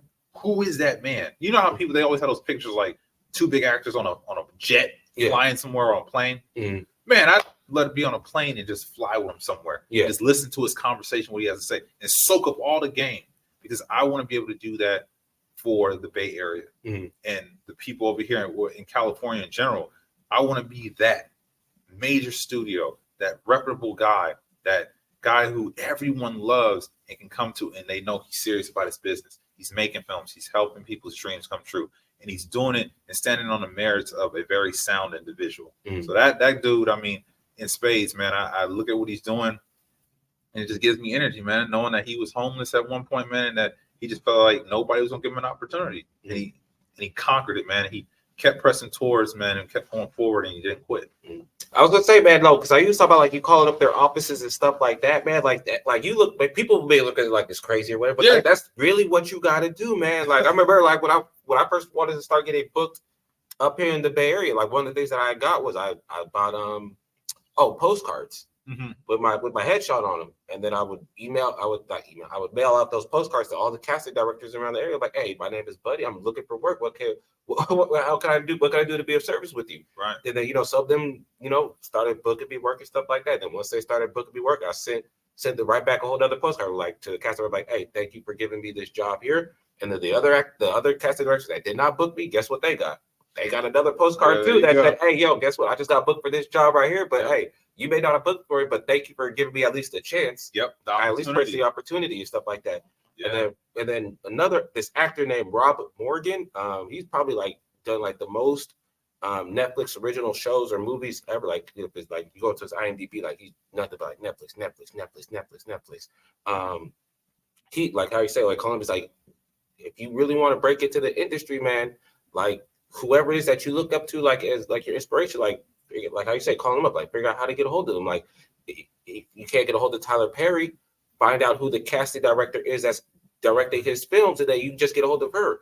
And then, like I say, like being a service to people, like especially with the business side of things, the more you could bring to this game outside of just like your acting skills will push you a whole lot further. Yeah, a whole lot further. So like, that's one, like we had talked about it, like just figure out how you could be of service to this person that just relieve whatever minor headache they may be having right now. Whatever you could do to relieve that of them, it'll go a whole lot further than you just say, hey, I'm a terrific actor. You should put me in your movie. You should make me the lead because I'm the man. You're like, no, Tyler, what do you need for me, to get this project off the ground that I could help you with? And then in return, he will probably most likely then, because that's the way it works, man, will return the favor and like, oh, man, well, thank you for doing this for me. Now I have this opportunity for you. Yeah, 100%. You are 100% correct in that, man. I'm telling you, I can't tell people enough.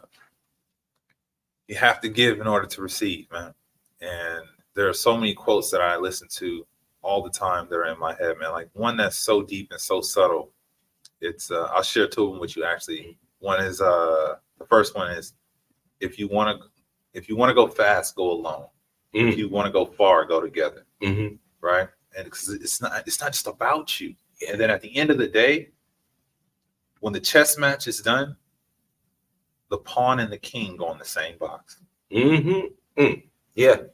I mean, you think about that, right? Like, it's so simple and subtle, but it means so much. Hey, man, then I've even just thought about that too, because I used to talk about like how like people come up in the acting game. Like somebody's gonna everybody starts off as a pawn, but once you get to the other side of the board, now you become whatever you want to be. Like, well, I'm gonna become the queen, or like whatever maybe that got to. Like, hey, man, you. Like how you say, that's just how it is, man. Yeah, that's just how it is. We all move on, pass on, go to the next life, die, however you see it. But at the end of the day, man, I mean, we are all human. We're all just people. And it's like when people want to get stuff from people just to get stuff from them, they know that. They feel that, man. You lost your humility. And people don't want that, man. They don't want that around them. So be of service, but be a human. When you ask someone, how's your day going? Genuinely mean that. Don't say that just to, because I've had cats I've spoken to at mixers and stuff like that. Dude, I mean, I know some people say they have ADD, and I know that's a real thing. But God, man, some people, it is like so disrespectful. Like, they'll talk to you, on to the next person. It's like, I was just having a conversation with you. Like, we were getting into it, and they just have nothing to say to you. And it's like, all right, people gonna remember that. Somebody's gonna remember that one day. That you just blew them off. Mm-hmm. You got to be conscious of that, especially in this business. Mm-hmm. Yeah, man. Like, because we say everything comes around. What goes around comes around in this industry, man. You're gonna. It's such a small circle up here as it is, anyways, to where it's all like, well, just sit down and have a conversation with the person. Like, just have a conversation. Like that person that you're like trying to kiss ass, woo, woo, woo, woo. Like, it's like it's okay. I mean, I understand if you're just gonna, make like introduction and stuff like that. But like, if you're my boy, my partner, like, yeah, let's sit down, let's chill, let's talk. Like I said, this is our opportunity to check in with each other, see how we're doing. So make sure your mental is right and all that good jazz stuff like that. Because like I said, once the whole networking is all that networking is done, it's like, man, we back out there working, we back out there grinding. Like how are you doing right now, bro? So that way, when I know that once we do leave this networking event, if there is something that I can do to help you out, I know how to do it. Rather than just going to these networking events just to figure out, hey, how can you help me? Oh, how can you help me? I need you to do this for me. I need you to do that for me. It's all like, no, bro. Like I said, like being the neighbors, like, bro, like you need some sugar, you need to borrow, bro. That's it's true, man. It's true. I mean, like I'm building my team around me right now of people that I believe are solid, and I think that we all mesh well. And everybody, again, they play their position. And me, man, I'm about testing it, dude. Like I'll bring this up again. I ran a marathon, man, something I never thought I'd do in my life. And one of my other goals is to run the Ironman. So I'm training myself for that right now. I'm doing years out because it's expensive and there's a lot that goes into it. But one of the main components of it, man, and people will learn this about me the more I talk and they get to know me in my personal life. Dude, I'm all about finding out. Like, I'm not one of these guys who says things and speaks in hollow words and just says, oh, yeah, we're going to do this and whatever, and then it just never happens. No, man, if you say you're about something, you're going to do something, you do it. And then you also have to test yourself. So if, like, I'm talking to you right now and I say, I'm this great actor who's talented, has a lot of range. I'm not saying that to you just because I'm on a podcast. I'm saying that because if you want to test me, you will find out. You will see, oh, this dude's different. Like this is a whole different working experience being with this guy. But so many people, they just want to say it, but they don't want to test it. So my team that I'm building around me, yeah, we have great ideas. People are great at what they do. Oh, we need to test it though. Yeah. We need to go in the trenches and make films. We need to play like the people that we want to compete against. We need to operate just like they do. And you will never do that. I never know that by just sitting there and talking and saying, oh, look at what I've done. No, how do we work together? Because that's going to determine everything. If we can be great individuals, but if we can't work together, it's a waste of everybody's time. Now, so you're talking about having this team and stuff like that. How many people on your team actually like do the same thing? So you're saying like have the same skill sets, right? Yeah. So a couple of people overlap, like they've had experiences with that. Yeah. But like this project that I have coming up that I'm doing, I made it very clear to the point to everybody that everyone is going to have one job and no more than that. Yeah. We can all have skills and obviously have, ideas. You don't want to ever kill ideas. Some people come with great stuff and they're like, dude, that will look dope. And you want that positive environment, especially as a leader. And I feel like in this position, I'm leading this. And you want to, be a person that everyone has a voice, right? But I have to cut things off and be very stern and direct about certain things. And one of the things is that everyone has a position. You execute that and you respect that. This person is our director of photography. He's not our gaffer. He's not our grip. He's the director of photography. This person is the director. Okay. This person is the grip or gap. This person is first AC. This person is talent. Remember where you are. And the reason why I say that and why I'm so stern in that is because you get on major movie sets. That is the standard. You step on people's toes, they don't like that. Yeah. Because you don't, again, it's not just the arrogance. Some people are arrogant and assholes, and that's, but you gotta remember how much work they put in to be in this position, man. You don't know how many hours I put in to get here. Baby, you don't understand. Like, I'm on a movie set with, you name it, Tarantino,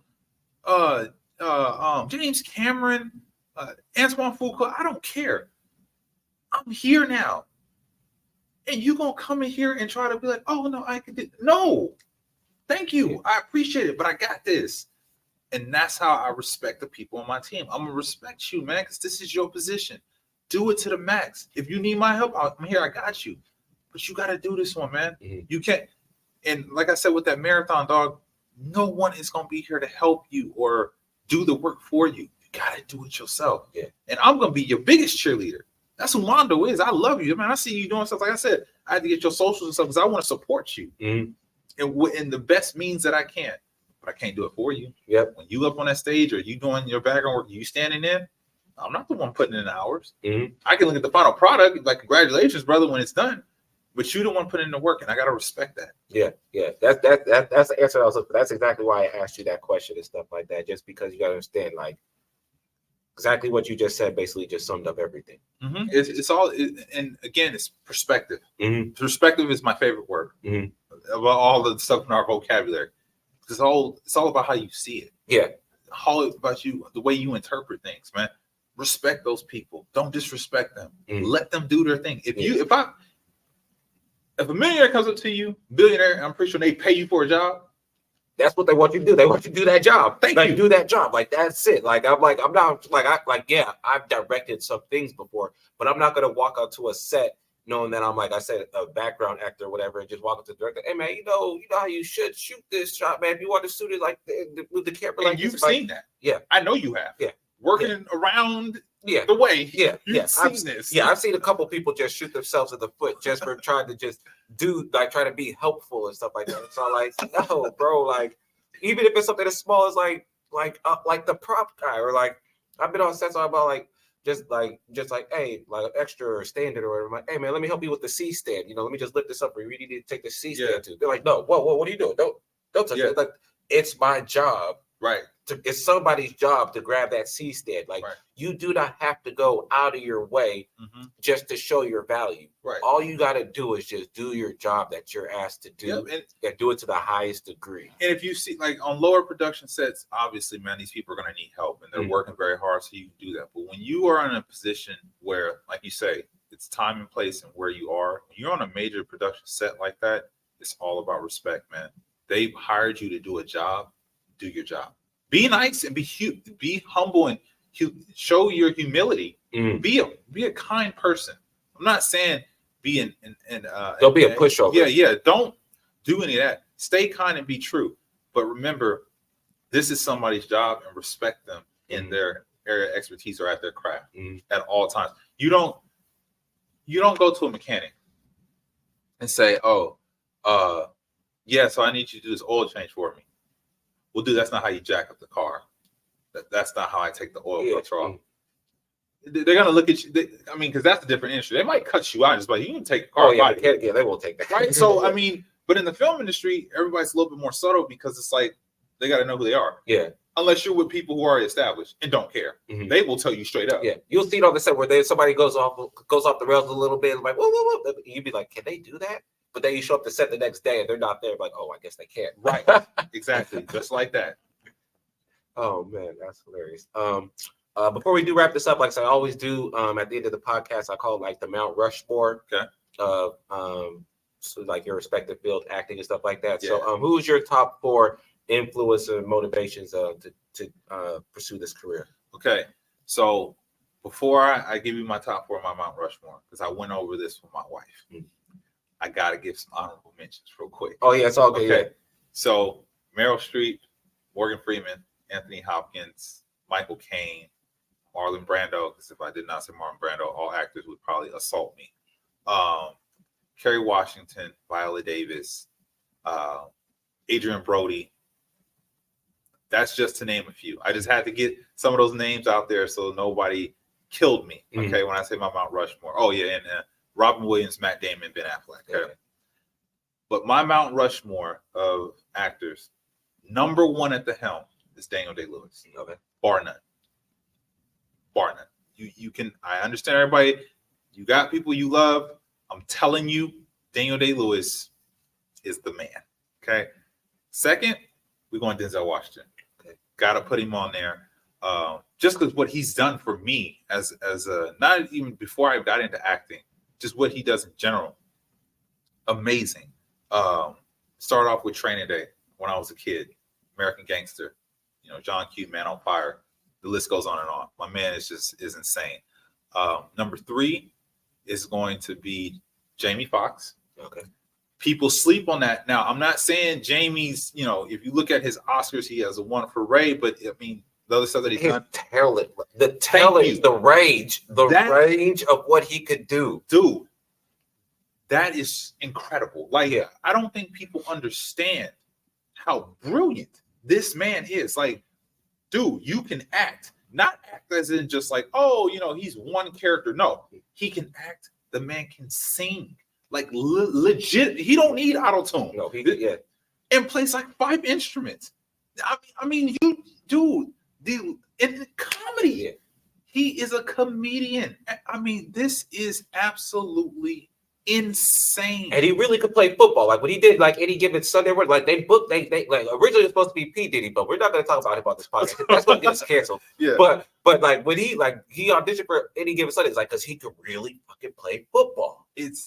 That man is so talented. I'm telling you, if just acting with him and being on set with him, I mean, I would get that. That's a life course right there. It's just you get so much around him, man. So he is so dope. Yeah.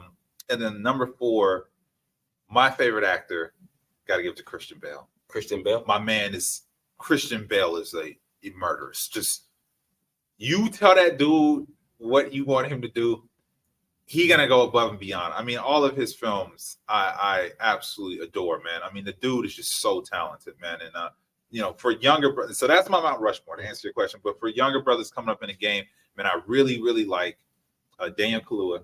Yeah. Trevante Rhodes. Michael B is really dope. Obviously, he's doing his thing. And man, John Boyega is really good. I mean, I study these brothers, and it's not a thing of like I say, it's not comparisons or competition, but I know that they're in the same age bracket as I am. And that's who, when I get to the ship, I want to get the head nods from them to be like, oh, okay. Yeah. I see you, brother. Like, all right, you doing your thing. Not like, how he get here? Who is this? Yeah. Even though someone may do that at first, but afterwards their perspective. Once they get a perspective, they understand like, oh, okay, yeah, it is. But like, but that's the thing too, man, because I know like maybe we start drifting off into like the the entertainment and like all that type of stuff. But like like British actors get a lot of shit. At some point in time, like because they're taking all these American roles and stuff like that. But I'm all like up here, I feel like we like in British and stuff like that, like they. Like it is like a career. That is something that like they're built up for, like to have an acting career. Yeah. Up here more so, like up here it's kind of been so sensationalized to the point where like if you want to being a good actor is about being famous rather than just being a good actor. Michael Caine said it best. There's a difference between an actor and a movie star. Mm-hmm. So I think some people do not understand that they're not actors. Like, may he rest in peace. Chadwick Boseman was a beautiful soul, man. And he was one of the guys on my list that I really, really wanted to meet in my life. And I couldn't do that. And man, he was phenomenal as a person. And if you go back and you watch some of his roles, just what he did, his choices were great. He put on for the culture, really put on for the culture. Right. And you talk about, British actors versus American actors. He was one of our Americans that was doing it. Yeah. I mean, you don't understand how many of these people are actually British actors until you start seeing their interviews. Like, Jeremy Strong is another great one. Mm-hmm. Brian Cox, but everybody else in like the Succession cast are all British. Like, I mean, Idris Elba threw us for a loop on The Wire until he started. He was like, "What the fuck?" Yeah, Stringer. I didn't believe that for a long time. I was in denial when I saw that. I was like, "No, that dude, he's from he's probably from some hood or whatever." Yeah, he grew up from Baltimore. They just cast it right off the street. They're like, "No." Yeah, no, but that was a crazy one too. But yeah, for me, with the British actors, I see it as kind of like it's something to prove. Like for me, I want to get amongst these cats and work with them and just level up my game. Because if they're sitting there and they're learning these American accents, they're doing this stuff, that's like, why would I be so arrogant not to do that too? Like, I would love the opportunity to work in a big American film, obviously American production, and do a British role with some actors who are natively, like that's their native tongue, mm-hmm. and they can't tell the difference. Mm-hmm. They'd be like, "Oh, where are you from?" Yeah. You from Richmond. He's from Richmond? Oh shit. He's not from East London. Yeah. Like these, I want him to be like, what? Like, what is he? That's how I see it. That's the fun for me instead of hating on them and like, oh man, these things. Nah, just work harder. Yeah, that's the challenge of that's where like when people like where the competitive spirit comes from me. It's just like how you say, just challenging myself. I don't see no competition with anybody else and stuff like that. It's just the competition with me just like saying, okay, this is where I want to get to. All right, now how do I chart this course to get there? Yeah. Your greatest enemy is always going to be yourself. You got to beat yourself every time. I told myself my mantra for this year, because last year was all about me learning myself. This year, man, it's going to be let's find out and make sure that you earn it every day. You got to go back and earn it every day. Just because you did it yesterday doesn't mean anything. It's a new day, and you got to go back and just recall on it. Yeah. Yeah, definitely, man. So, I love that top four, man. Daniel Day-Lewis, especially, like I said, he sets the bar, especially because he's very particular with the roles that he takes, because he gets so immersive into those roles that, like, I can imagine just after it wraps, it could probably take him a while just to get back into just being himself and stuff like that. That goes back to how we say, just having the strong, the right mental capacity in this game to just be all like, once it's done and over, all right, now I know I need to go back and reset. And what are the things that I need to do to reset to get back to my normal self? Right. I mean, like I said, I know Leonardo DiCaprio, Robert De Niro, all these people are amazing. I'm not, please, y'all, if I don't name them, does not mean I don't know them. Anne Hathaway and so on and so forth. I'm just saying, for the people that I watch and that I study, those four individuals are very, very, keen to my studying and my success. And Daniel Day-Lewis, again, the work that he puts in, similar to like Gary Oldman, who's another savage. Gary Oldman is a master of disguise. I mean, if you don't want to see who he is, you'll never know. Robert Downey Jr. and all these other people. But Daniel Day-Lewis sets the bar for me because when you watch him on screen, it's at the pinnacle point of where he's not acting, man. Like, acting is to listen. Acting is reacting. Just like what we're doing right now. This conversation is genuine. It's real. You don't know where it's going to go. That's what acting is. The truest concept in its truest form is to be honest at all times. It's not about lying. It's about being honest.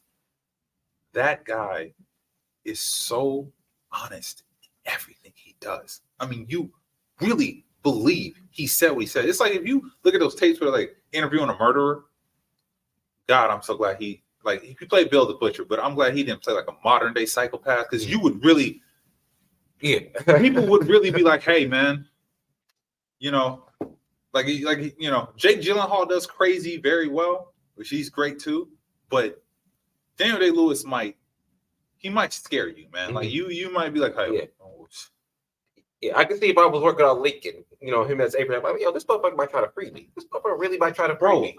I told my boy, I said, when you watch Lincoln, that is Abraham Lincoln. Because we don't have any we don't have no footage of Abraham. Voice, nothing. There you go. Yeah. That's Abraham Lincoln. That's it.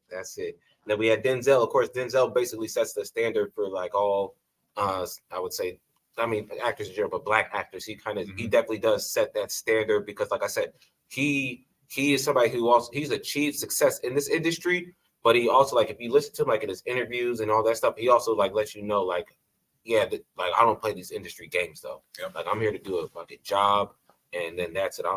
all these whole politics and stuff like that are doing what I got to do to, win an Oscar or whatever. I mean, he's won the Oscars, of course, but he's like, I don't play that political bullshit. I'm just here to do a job. He stands on his morals, man. And it's very honorable to see that. Yeah. Definitely that. And then we had Jamie Foxx, of course. I mean, the one thing that sticks out with me with Jamie Foxx is how you say how he does everything. Like, for me being like a comedian, I'm all like, he does all forms of comedy. He'd do stand-up, he'll do sketches, he'll do roast, you know what I mean? Like all forms of comedy, impressions, like he is a master of all. He's a sniper. Forms. Yeah. Jamie will sit there with somebody and imitate you on the spot. Yeah. That's got to be a very disturbing feeling, to be such a pronounced actor. I'm a thespian. I'm this and this and that.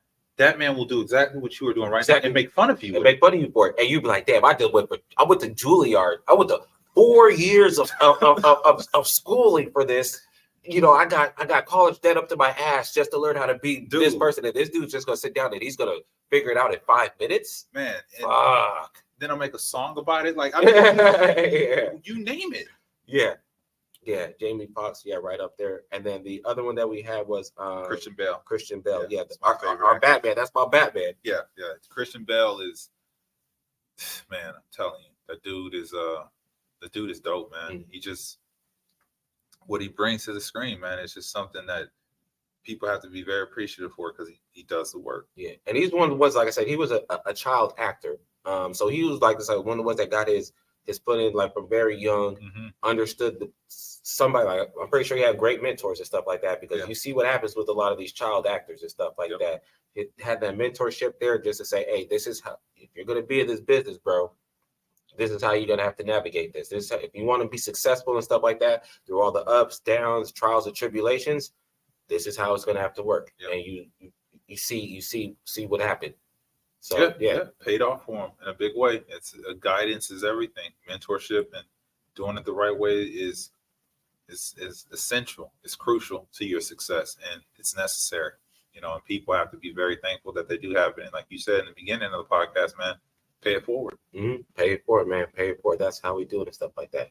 Man, hey, Lamondo, man, thank you, bro. This has been a wonderful podcast episode, man. I hope you enjoyed yourself and stuff like that. Thank you for having me. Seriously.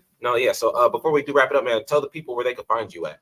Okay, everybody. So you can find me on my Instagram at Lamondo Hill II, or just Lamondo Hill. It's very easy to find. It's only one of me out there, man. Same thing with Facebook. And consider subscribing to my YouTube channel. I do a couple of skits on there, but I'm working to put on more content.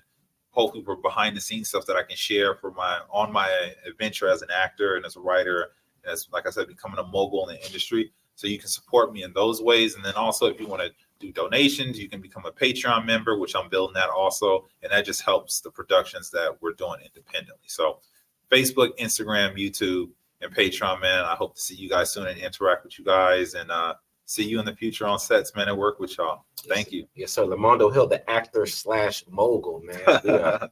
We are, like I said, you know me, Buddy Ramen. You can catch me at Buddy ENT or at Funny Business on all social media platforms. And then you can check out the website too, buddyent.com. Other than that, like I said, other than that, you can check the podcast out. We're streaming on all streaming platforms at Spotify, Google, iHeart, Apple is coming soon. So tune in. This episode will probably be uploaded sometime in like February. Other than that, man, thank y'all for tuning in. This has been another episode of the Yeah Buddy podcast. I am signing out. I will catch y'all next time, y'all. Peace. Take it easy, y'all. Oh, dope, bro. That was good. That was a good conversation. I didn't go live with that one, but after doing it, I was like, man, I probably should have went fucking live with that one. Dropping jewels. Oh wow, that was an hour 40 minutes almost. Holy shit, hour 45. Yeah, no, that's good. That's good. That'll give me a lot to work with. So that's cool.